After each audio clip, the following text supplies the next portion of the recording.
Video we have discussed about creep strain, factors affecting the creep, and how this creep is actually affecting the concrete, and how do we measure this creep in concrete.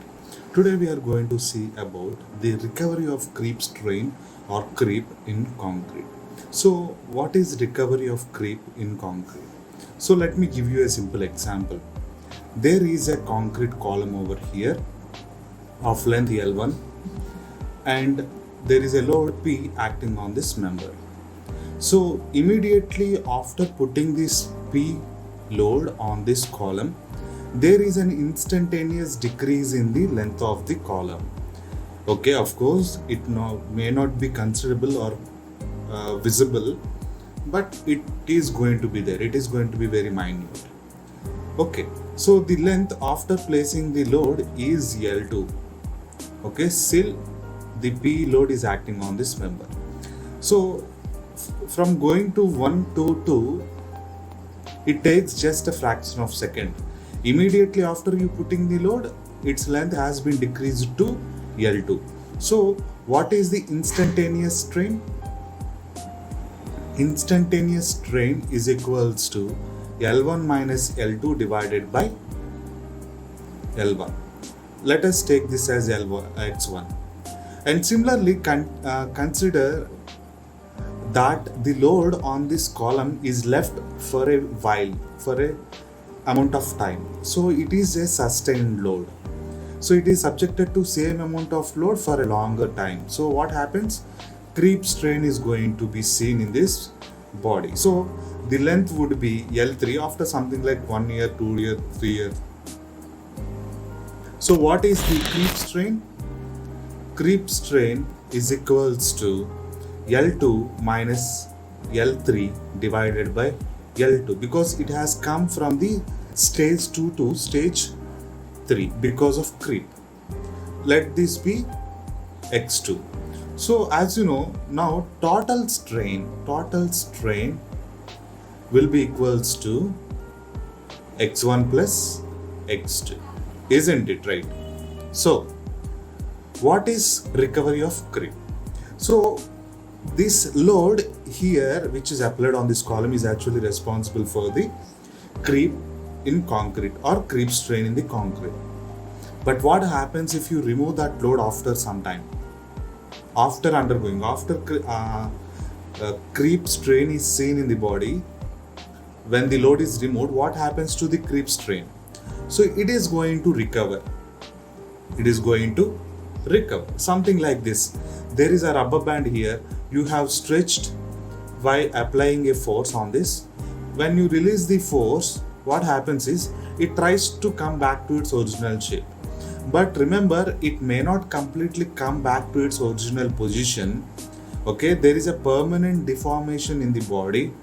That is nothing but residual strain. Okay, which is the deformation or the strain left in the body even though the force is removed, is called as residual strain or residual stress. I mean, the stresses which are responsible for it. So this diagram here will help you to understand this. See, these are two cases when the concrete is subjected to load, when it is dry, when it is wet. Okay, so for example, if you see, until the point of time of testing the concrete cube or specimens are subjected to curing. They are submerged in water and they are dried before testing, or without drying you can test. It is wet stored. And in other case, what you can do is, you do not store the concrete specimen in the wet conditions, I mean not in the water. You just put it outside and cure it. So the method of curing is different in this case and this case. So what happens immediately I applied a force, there is a strain in the body, but after some time, after some days, the strain is going to increase, of course, in the wet condition concrete or dry stored condition. Okay, this is the total strain in the body. This is the total strain, something like 600 650 into 10 to the power of minus 6. And in the wet case, it is something like this 430 something, right? 10 to the power of minus 6. But what happens is, after I remove the load which is responsible for it, what happens is this strain immediately decreases and reaches this place. See, now the creep in the body is this. Of course, in the dry condition, it is something like 400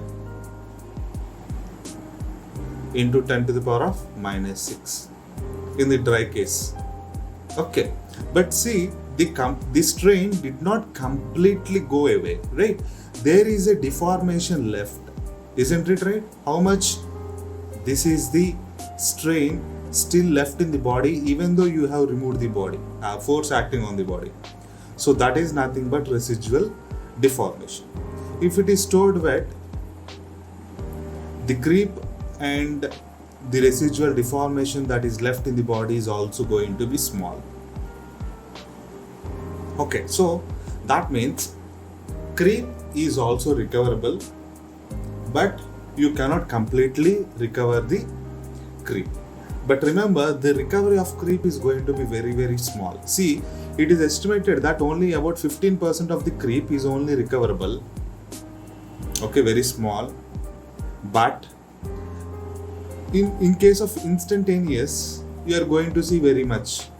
Okay, instantaneous strain edaitundo, that is recovered in a large proportion, whereas the creep strain is only 15% only is recovered. Okay, so this is all about recovery of creep in concrete.